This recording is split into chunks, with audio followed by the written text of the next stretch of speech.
All right, so welcome again to Wildlife for Lunch. Today's presentation is about pronghorn restoration in the Trans-Pecos, Where Do We Stand? And it is presented by Whitney Gann of the Borderlands Research Institute and Sean Gray of Texas Parks and Wildlife. Wildlife for Lunch is made possible through funding provided by the San Antonio Livestock Exposition, Inc., and is hosted by the Texas Wildlife Association and Texas A&M AgriLife Extension Service. And with that, I'm going to go ahead and switch on over to our other presentation and pass the ball over to you guys, Whitney and Sean. And there you go. You should be good to go. Thanks, Eleanor. Good afternoon, everybody. My name's Sean Gray. I just want to kick everything off by thanking all of our partners. This has been a long-term project, and without all of our partners involved, it wouldn't be near as successful. And of course, Borderlands Research Institute has been a partner in the project, and they have provided a lot of research and science information for us to make better management decisions. Texas Parks and Wildlife Foundation has contributed quite a bit of monetary support for the project. Our Trans-Pecos Pronghorn Working Group has also done a tremendous job in supporting the project, and the wildlife restoration logo there is Pittman Robertson money through Texas Parks and Wildlife, and USDA Wildlife Services have also been a huge partner in helping us with our predator management actions. So with that, I'll turn it over to Whitney, and she'll talk about the pronghorn. Okay, guys, so I think probably we should start off by just talking about what is a pronghorn in general. I think probably one of the most common questions I get is whether a pronghorn is an antelope or whether it's a deer. And actually, it is neither. Pronghorn are members of the family Antilocapridae, whereas deer, elk, caribou, and moose belong to a different family. They belong to the cervid family. So pronghorn are unique in that they are the only remaining genus and species to belong to this family. And the pronghorn are in a unique family because of their physical characteristics. For example, they have horns that are made from a keratinized sheath. The sheath is black and it's deciduous, meaning it's shed annually. Those horn sheaths that you can see on our male pronghorn here actually grow over a bony extension, which is attached to the frontal bone of their skull. So like bovids or cows, pronghorn do have horns that are made up of this keratinized sheath over a bony cord, but unlike cows or bovids, whose horn core is permanent, the pronghorn horn sheath is shed annually and regrown. So this is different from deer because deer antlers don't have a sheath, and they are similar in that the antlers are lost and regrown yearly. So pronghorn evolved in the North American landscape over millions of years, and they evolved alongside predators such as dire wolves, the short-faced bear, the North American lion, North American jaguars, hyenas, and cheetahs. And pronghorn were most likely prey for all of these species.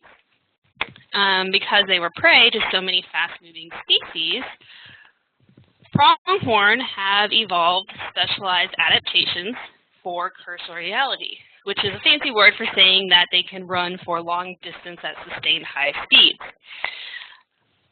They are actually the fastest known New World mammal, and New World is just a fancy way of saying the Western Hemisphere.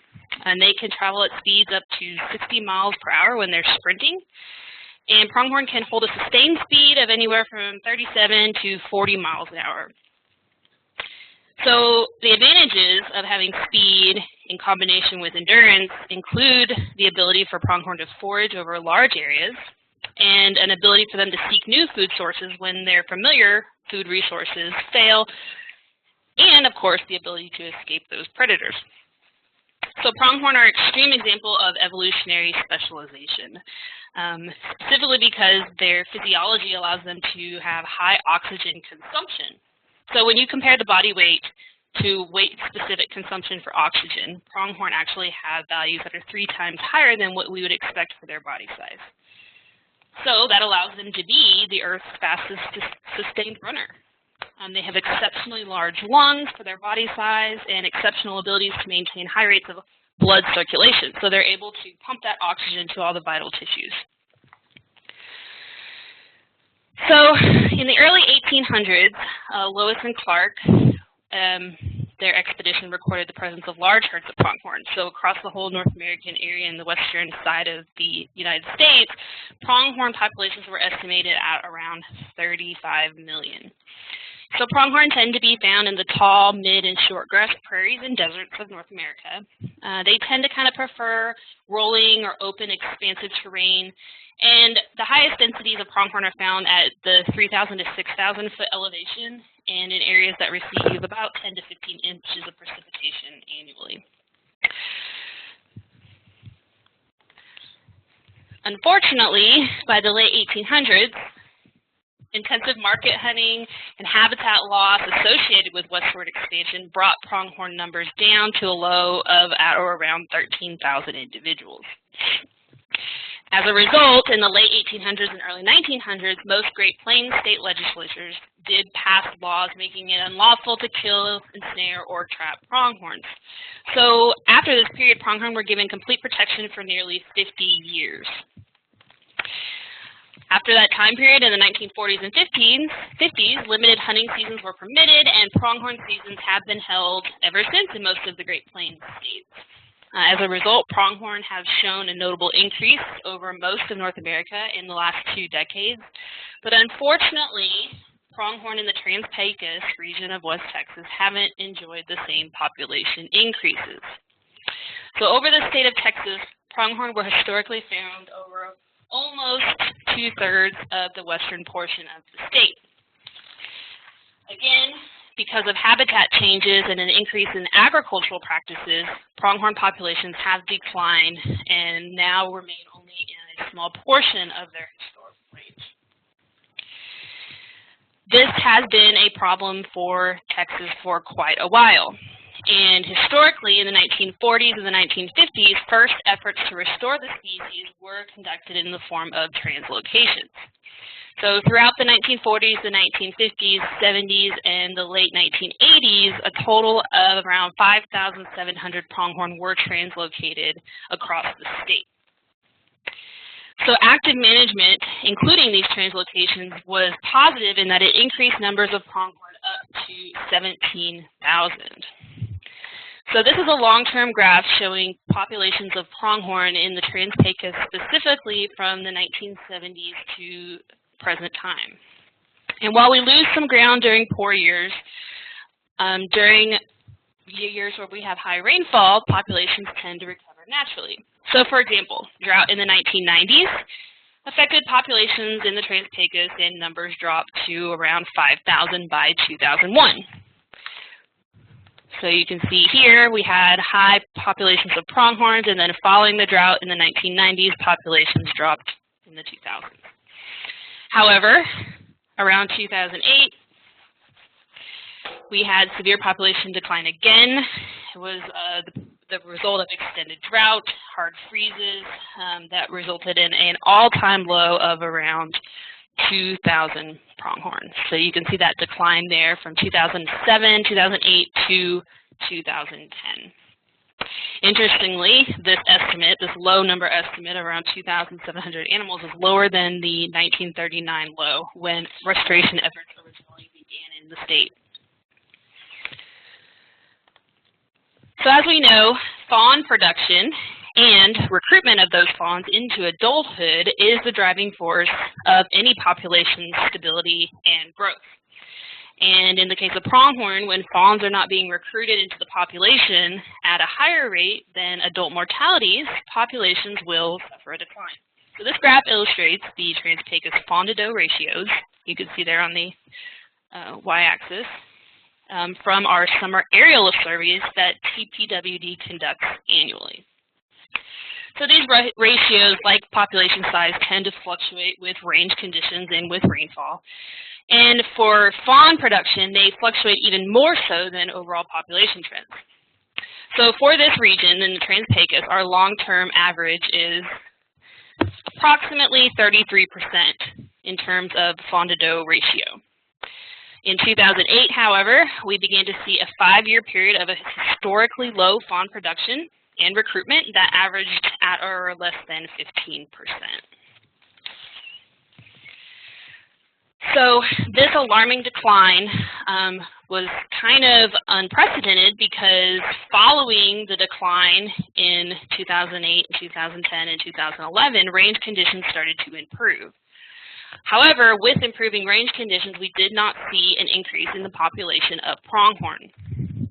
So in 2009, we began investigating what was the cause of this decline. So we conducted necropsies on some of the hunter-harvested pronghorn and discovered that those animals had elevated levels of barbapole worms. And barbapole worms, or Homunculus contortus, are a parasite that commonly affects ruminants. They attach to the true stomach, or the abdomen, and basically kind of steal blood from the ungulate. And it can cause anemia, and it can cause weakness, especially if they're found in high quantities. And so most of you have probably heard of barbapole worms because they impact domestic sheep and goats, but little research exists on the parasite's effect on pronghorn. So after we collected 102 samples, we determined that the parasite could be affecting specifically the copper and the selenium levels of our pronghorn, which is important to reproduction and growth. So we compared the parasite loads of our Trans-Pecos pronghorn to those in the Texas Panhandle, and we determined that our Trans-Pecos pronghorn had parasite loads that were 6 times as high as those in the Panhandle.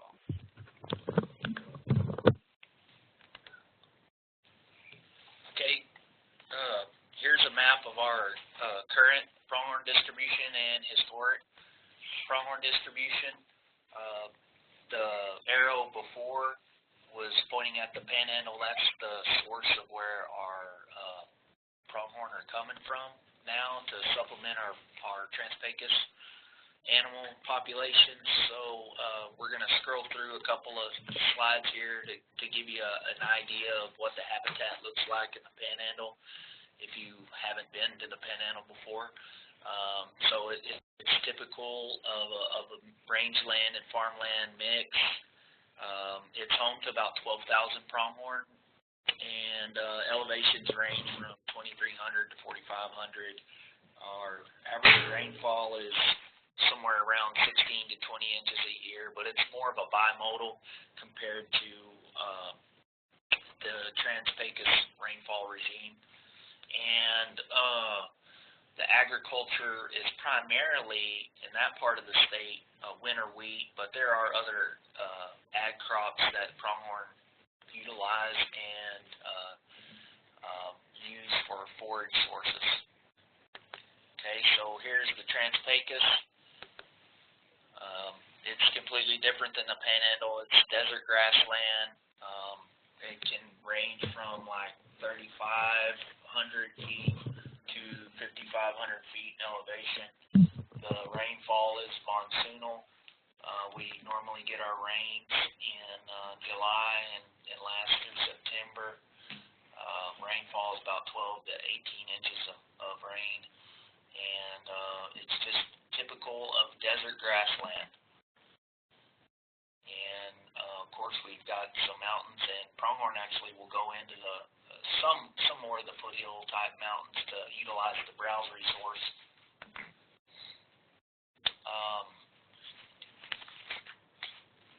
So our translocation objectives to supplement our severely depleted populations. Translocation is one of our major wildlife management actions that we have been doing to reduce or to increase our populations. And we also monitor these translocatees, their survival and production, and we use these findings and our research to increase the survival of the transplants and the production of the supplemented herds. And we've done translocations in 2011, 13, 14, 16, and 17. So our translocation methods, we use the helicopter net gun method. Once the animal is restrained, then we actually, at the site of capture, we give them a sedative. Pronghorn are one of the more difficult big game animals to translocate, so we use that sedative, and it really helps minimize the stress on the animal. Another reason why we use the helicopter net gun method is because of our differing areas of support. Some landowners want us to use the animals for supplementation to the Trans-Pecos, some don't. We also have differing goals on how many animals we want to take from different herd units. And so the helicopter method really works well for our circumstances in the state of Texas versus the corral method that some other states use. And those yellow areas are areas where the permissions were given to capture pronghorn to translocate them to the Trans-Pecos, and those red stars are where we actually set up our staging areas.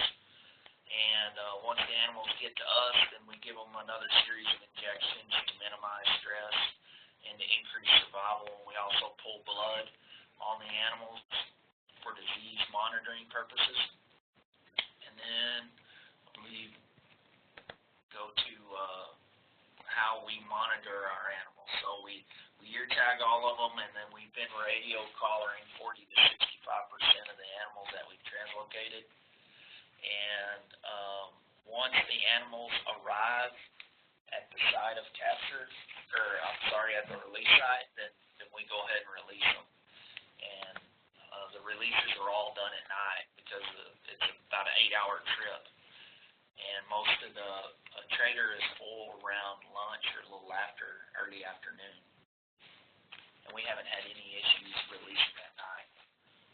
Here's an illustration of our restoration areas. We have what we call the Marfa Northwest. So the Marfa Plateau we've divided into quarters. We also have the Marfa Southeast area, Marfa Northeast, and Marfa Southwest. And then we have an area that we've translocated pronghorn into in the Marathon Basin. And we just call that the Marathon Basin area. Here's a table summarizing our translocation successes and some failures. You'll see from 2011 all the way to 17, the number of animals that we translocated is the first row. The number of animals that we've that had died from capture or transport, and then if you subtract that from the total capture, those are the animals that we actually released on site. And about 10 to 14 days after the translocation event and release, we'll have a few animals that just don't get over the stress of the capture, and that's either capture related or capture myopathy. And the very last row is our estimated survival for each one of those translocations. So in essence, over the last 4 translocations, we lose about 15 pronghorn out of 100 pronghorn from the capture event, transportation, and capture myopathy. So that's pretty good. Actually, that's the best in all of the western states that are doing translocations of pronghorn. Also, I would like to point out that we haven't had any transport mortality since we moved to using a specialized livestock trailer. So that's been pretty important for us as well. Okay, here's another way to look at our survivorship through time. The survival rate is on the y-axis, the weeks following transplant. the x-axis, and we have done 43 weeks because that's what our collars were programmed to do, to collect data for us and then automatically drop off the animal at 43 weeks.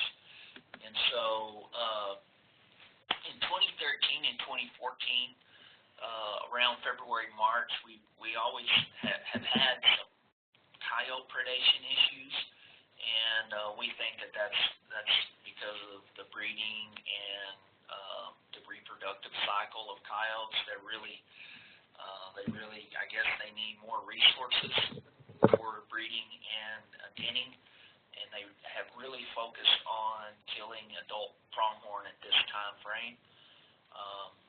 And then in 2014, we also had a little bit of an issue. We had a dry spring, and that increased mortality a little bit.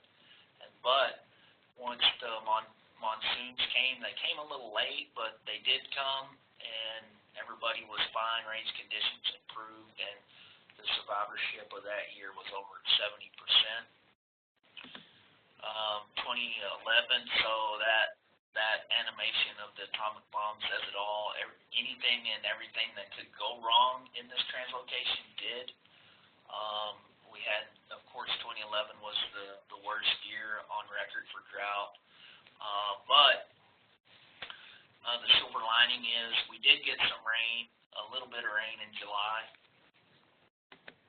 And once that happened, survivorship was almost 100%, and those animals are actually still out on the range making babies for us, so a little bit of a silver lining.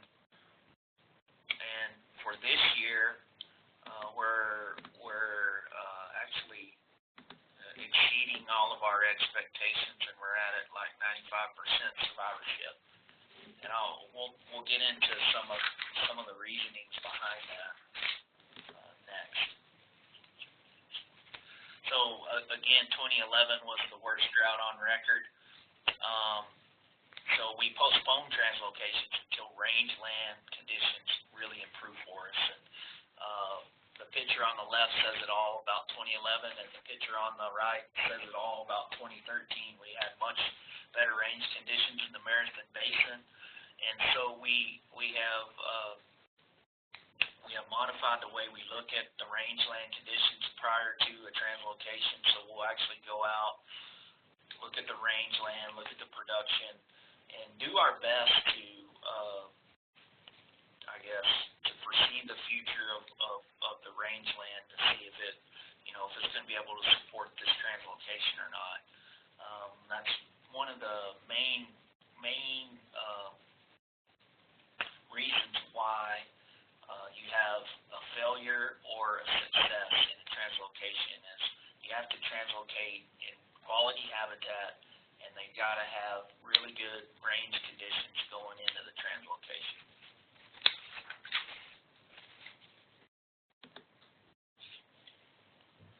So Whitney alluded to our Homoctus issue. But really, when it all boils down to it, it was just a symptom of a much larger issue. And it really came down to four major factors. One of them, it was drought, and drought drove this whole decline. But these things were so interrelated, it's hard to just blame them this decline on just one of these issues.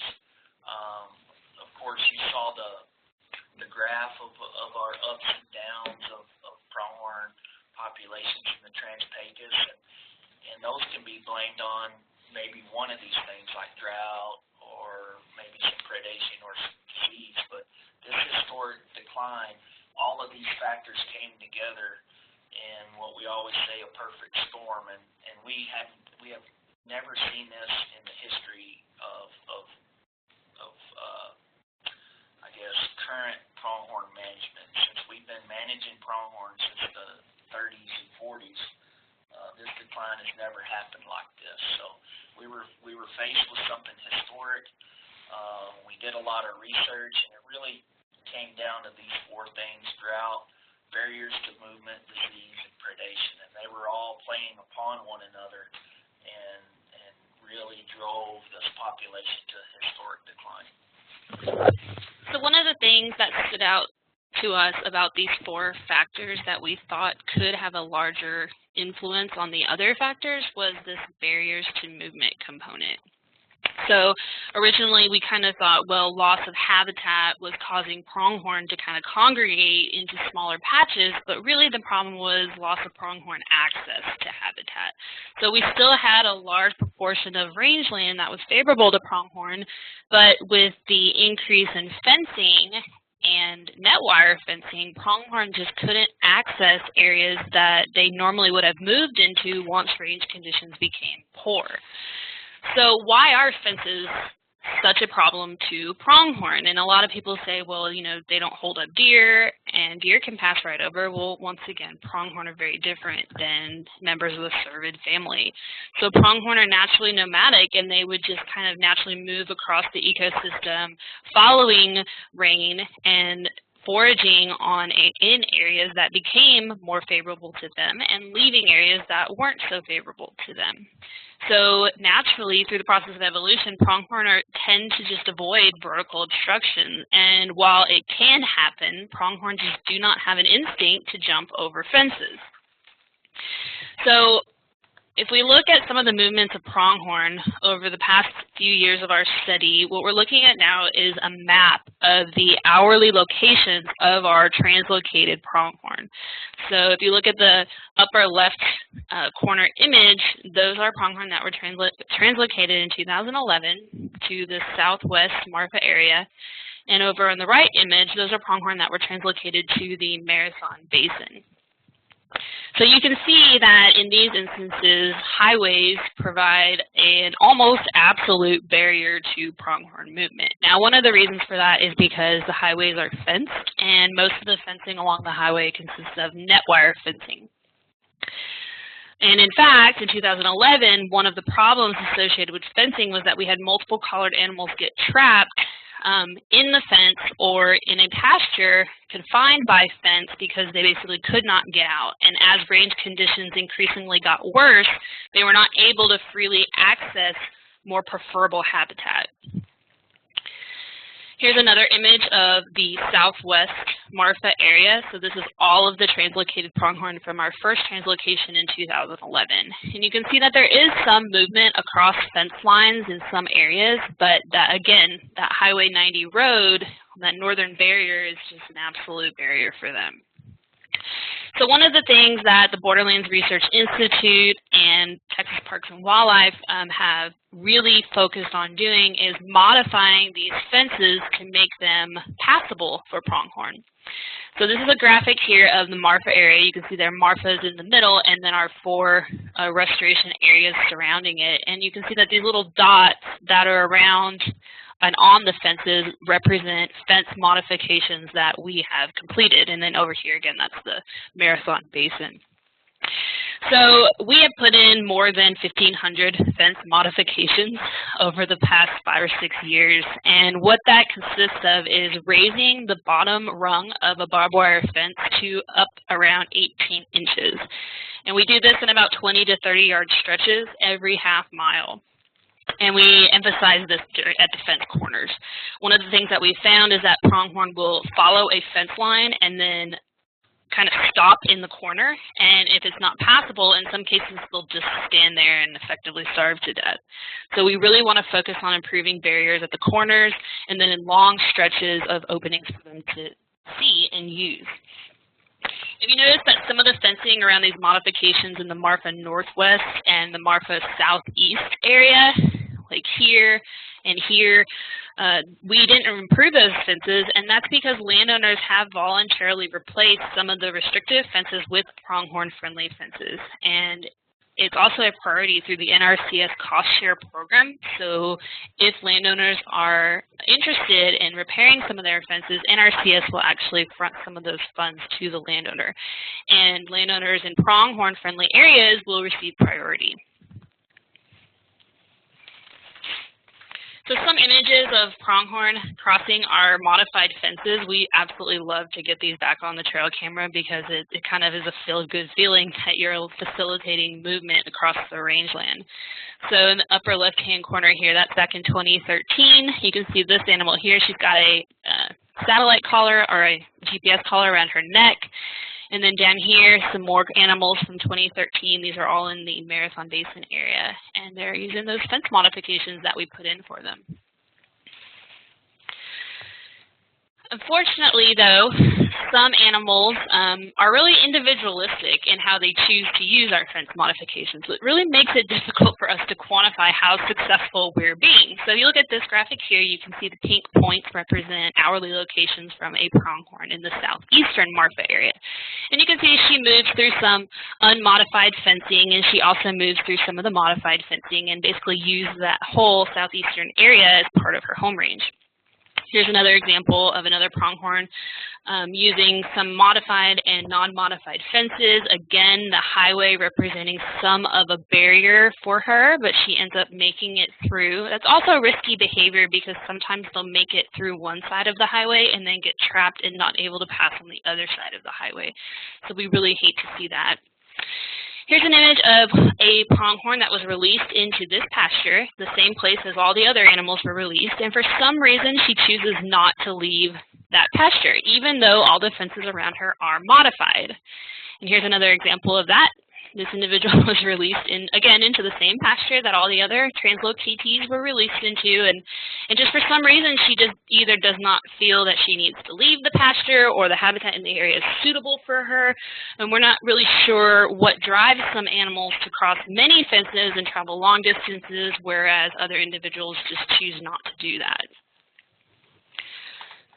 Last year, we put a satellite collar on a buck pronghorn, and we wanted to see kind of how animals were using our modified fences with locations that were taken much more frequently than every 1 hour.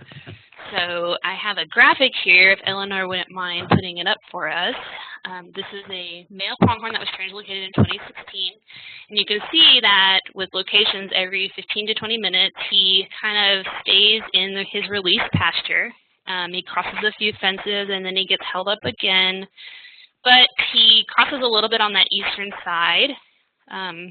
Last year we had good range conditions, so we speculate he probably didn't feel much of a drive to leave that pasture. But as the breeding season started to get closer, he gets a little more crazy and erratic in his movements. He begins to move south closer to Marfa. He goes back up past the release site, and then here in a minute you'll see him make a big jump up towards the Fort Davis area.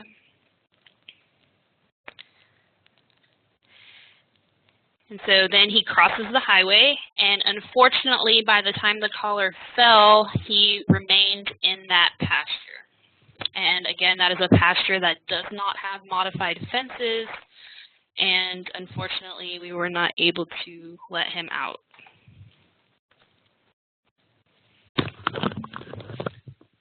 So one of our management practices that we are currently doing is what we call strategic predator management.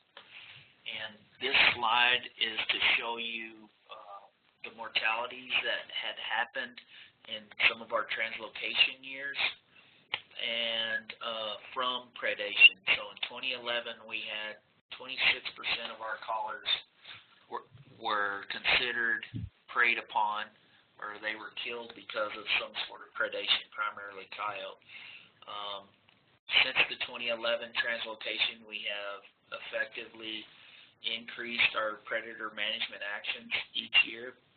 And you'll see in 2013 was significantly reduced because of the efforts. 2014 was about the same as 2013. And in 2016, we haven't yet documented any predation upon our collared animals yet. So that's one of the main reasons why we do predator management prior to translocation, is to increase our translocatee survivorship. Another reason is to boost our fawn production. And so this slide is to show you our fawn production in our restoration areas, as well as areas outside of our restoration areas, but in the Marfa Plateau, which the MP is those areas that have not received any predator management because of our restoration areas, or efforts, I'm sorry. And you can tell the 2015 is the red bars, 2016 is blue bars, and in the areas where we're actively doing predator management, we're seeing increases in our fawn to doe ratios, which is extremely important when we're trying to increase our populations.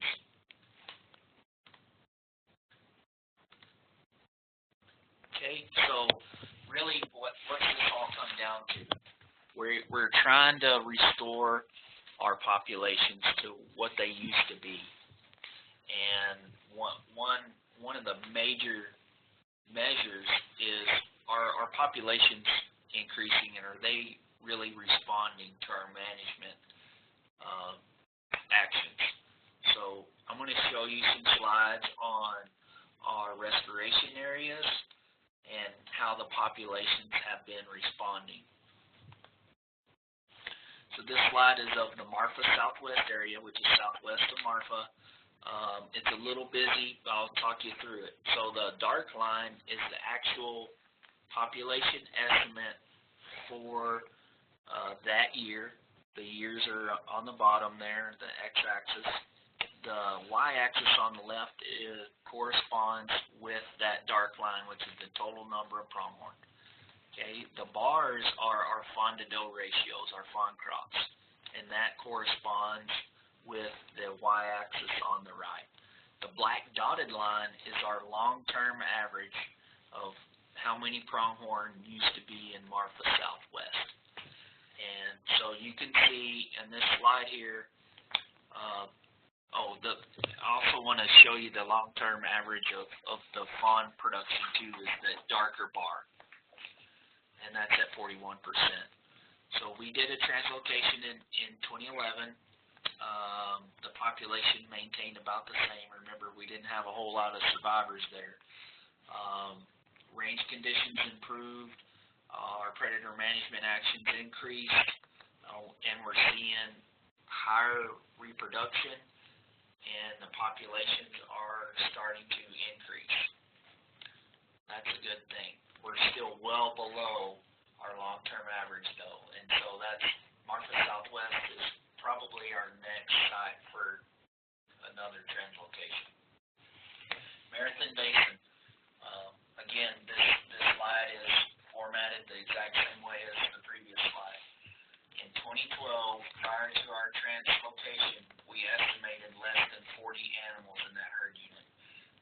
We had a decent fawn production, but the fawn production was not making more animals. We did a translocation. We released 120-something animals in that area.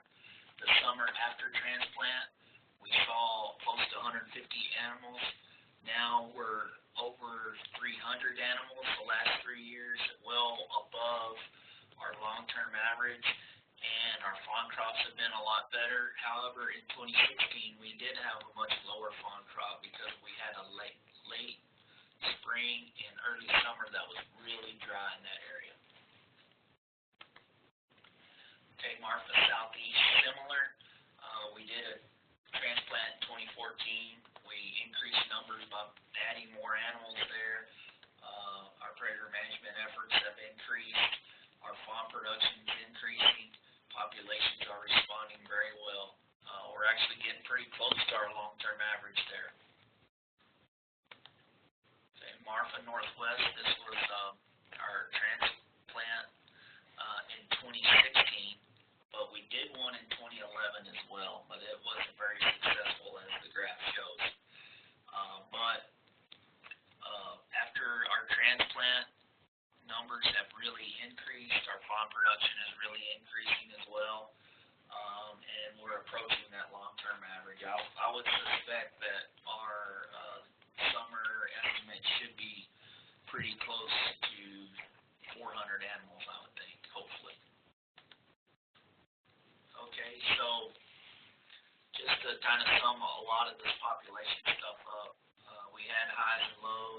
our historic decline, but now with our intensive management practices, the research, and better range conditions, our populations are trending in the right direction and we're making ground.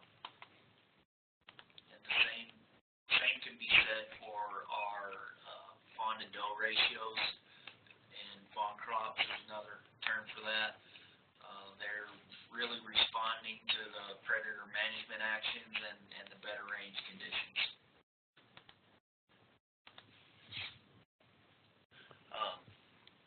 So just kind of wrap some of this up. Our number one thing is always to transplant animals into quality habitat, good range conditions. We want to always reduce the impact of fencing on movements before any translocation happens. We're always going to conduct predator management actions prior to and after translocation to increase survivorship of the translocatees and their young. And we are making progress.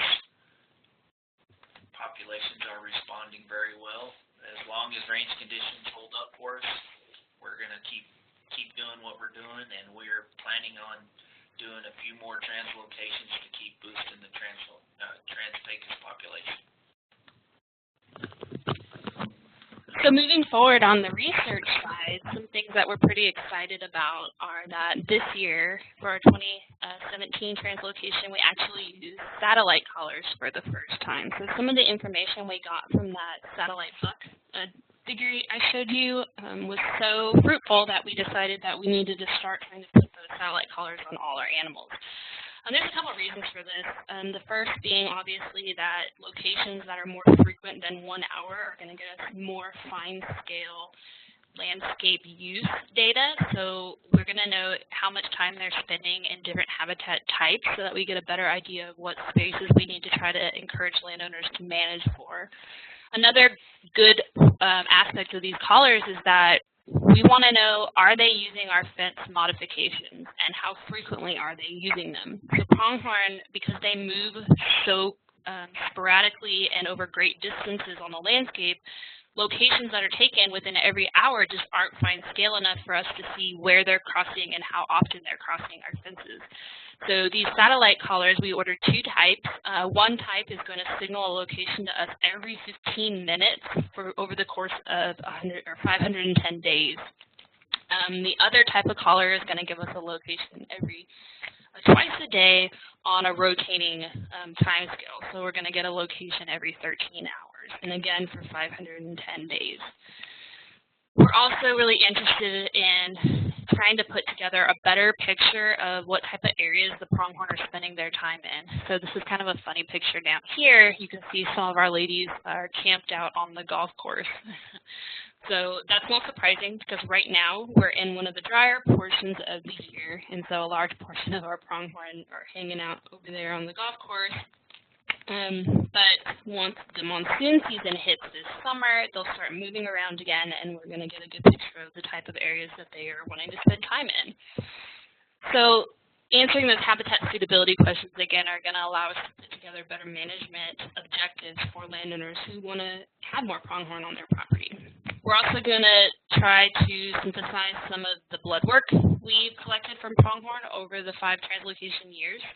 So that's going to tell us about reproductive status, selenium levels, and copper levels. So because of the fact that we're choosing to use these fine-scale location-producing collars, we, of course, rely on donations from the public. We heavily rely on support from private landowners, and Texas Parks and Wildlife Foundation has been a really good source of momentum to recruit funds from the public, to raise awareness for pronghorn restoration efforts, but we still need help. And so if anyone is interested in contributing to the cause or to helping raise awareness about the restoration work we're trying to do, of course, we always appreciate those kinds of gestures. And any donation can be made directly to the Parks and Wildlife Foundation or to the Borderlands Research Institute at Sul Ross State University. So that's kind of all we have, and I'll leave you with, this is our favorite photo of one of our translocated does using one of our net wire fence modifications, and you can see here that she's kind of showing her twin fawns the path to better habitat. So the that, we would be happy to take any questions about pronghorn, the restoration, or Texas Parks and Wildlife efforts to try to bring populations back up in the Trans-Pecos. All right, yeah, thank you guys. If anyone has any questions, go ahead and type those into that chat window and I will relay them. And we have one right now.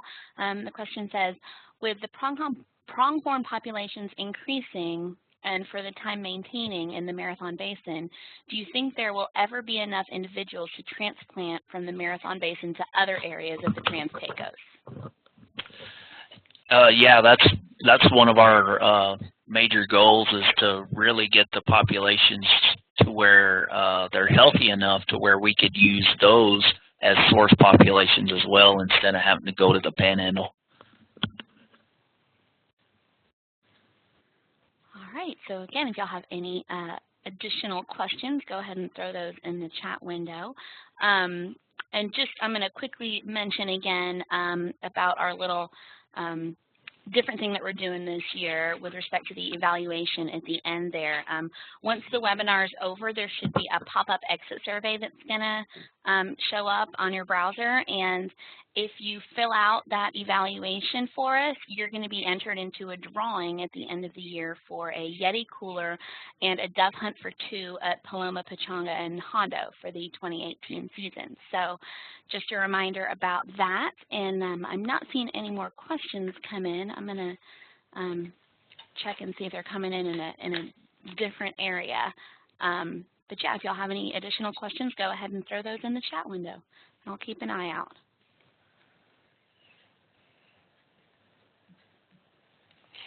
Nothing's coming up. Okay. Here's a new question. How can you treat the parasites on the pronghorn? Oh, yeah. So when we translocate the animals, we actually give them a treatment for parasites, all internal parasites and even external parasites. And we've done research on this to really show that giving them that treatment at the site of capture, during capture, reduces their homunculus loads for the entire year. So, and really why we're doing that is to just reduce the stress and to give them enough time to get used to their new environment, and just one less thing for them not to have to deal with is a heavy parasite load, and it really seems to be working for us. All right, we got a couple more questions coming in here. First one is, how have the Panhandle pronghorn populations responded to having multiple years of translocations coming from that area? And then kind of a part 2 of that, are their numbers increasing, staying stable, or decreasing? Yeah, the translocations we're doing, we're removing such a small percentage of the female population to where we're having no impacts on their population. They're actually most areas in the last couple of years are increasing. So the population up in the Panhandle is somewhere around 13,000 now. All right, we've got another question here. What modifications were made in the transport trailer to curtail the transport mortality? So the first year, the trailer or the transportation trailers we used consisted of flatbed trailers with animal boxes. These types of boxes had been used in Texas with previous translocations in the 1930s and 40s, and they're commonly used in Wyoming and New Mexico and Arizona. So we thought that they would be a really viable option for moving our animals. Unfortunately, though, they were not. So the boxes tended to be a little hotter. There wasn't as good of airflow. And then at the release site, some of the animals tended to trip off the lip of the trailer while they were trying to exit. And so basically after that first year, we said no more boxes. This is unacceptable and the risk mortality is too high. So we began to use just general livestock trailers. They had better airflow. The animals had more room to move around. We would put a rubber pad on the bottom and then cover it with hay so that they would have some bedding areas to lay in. And then when we go to the release site, we back up those trailers to a dirt dirt mound so that there's kind of a ramp for the pronghorn to step out of, so we lower the risk of injury from exiting the trailer.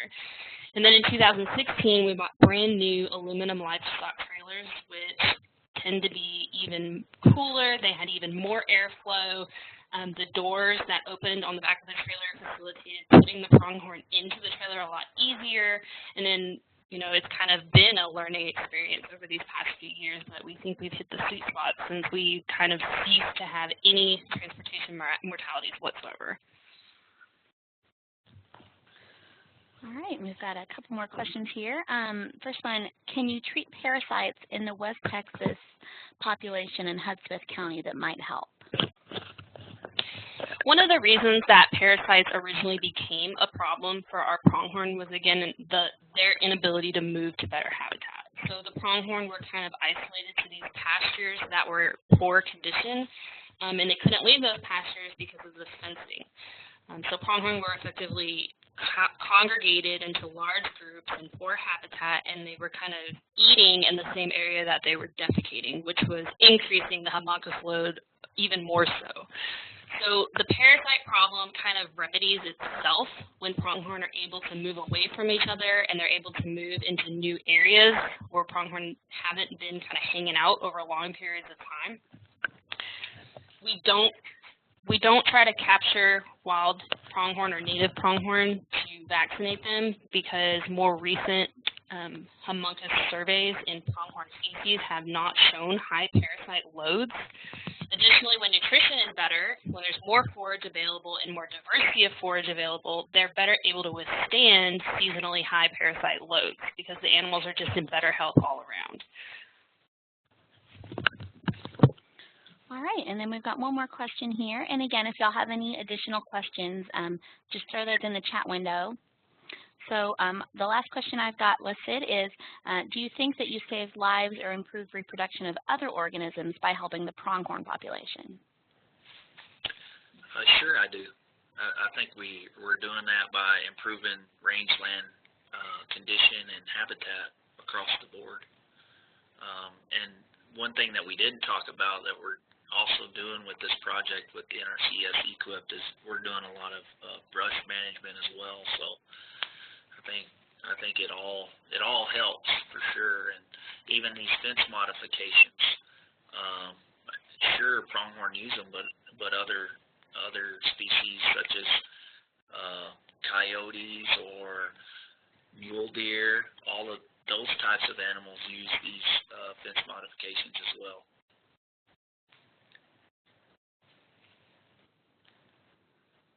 All right, it looks like, not sure this question was asked. Someone says, did someone ask a question? There's a connection timeout. Were there control areas that did not receive pronghorn to compare population responses? And has there been some sort of population viability modeling to suggest translocation efforts increase probability of population persistence? Yeah, so really the controls are the areas that haven't received pronghorn quite yet. And of course, we monitor all of our pronghorn populations annually, or the vast majority of them annually through aerial survey and population monitoring. What was the second part of the question? The second part viability modeling, yeah. So we have a grad student working on some of the viability modeling right now. I haven't seen any preliminary data, but the major part of that study is to see how the populations are responding to translocation in the future past. What would populations do without a translocation? Those types of things. All right, it looks like we got another question that's come in here. Aside from fence modifications or possibly removal, predator control or brush control, is there anything else that landowners can do to improve habitat conditions for pronghorn? Another habitat improvement would be water development, but most of the Marfa Plateau and most of pronghorn habitat has abundant water already just because of livestock production. I think you hit the big three, though, if we're talking about pronghorn management: fence modifications, strategic predator management, brush control. Yeah, I just want to add that I think, fence modifications can help curtail a lot of the problems that pronghorn are faced with naturally, because, these animals evolved in the Great Plains without a lot of physical barriers and without a lot of obstruction, and so they're naturally fitted for that environment to regulate themselves. And that's kind of the whole goal behind our restoration and our translocations, is to get these populations back up to where natural drought and natural environmental fluctuations they'll affect the pronghorn population, but they're not going to drive them so low, because the animals are going to be able to move into better areas, and they're going to be able to compensate for population losses in terms of boosting reproduction the following year. And so, if someone were to say, what's the best thing that I could do on my place, it would be to modify fences and encourage your neighbors to also modify fences. I think there's really no negative to that. The only downside people tend to be worried about is cattle going under. And yet we have yet to hear of an instance of a calf or a cow getting out of a pasture because of fence modifications. They're just 18 inches really isn't that much. And if a calf were to cross, they'll go back. All right, I'm not seeing any more questions come in. So again, if y'all have any, please add those to that chat window so I can see those. And just a note, we have our next Wildlife for Lunch presentation is going to be on May 18th about agricultural conservation easements, and Ken Kearley will be the presenter for that one. So hopefully y'all will join us for that. And thank you guys so much for coming today and presenting all about pronghorn. Looks like we've got some thanks and congrats coming in on the chat window as well. So thank you guys so much for joining us. And I'm not seeing any more questions. We'll keep it open for just a second here to see if... Well, thank you, everybody, for listening to us. We love talking about pronghorn, so we could easily do it for hours on end. But again, if you're interested in them, just spread the word and let people know that it's an iconic grassland species. It's something that people out here enjoy seeing, and we're happy to work with anyone who is interested in facilitating pronghorn movement.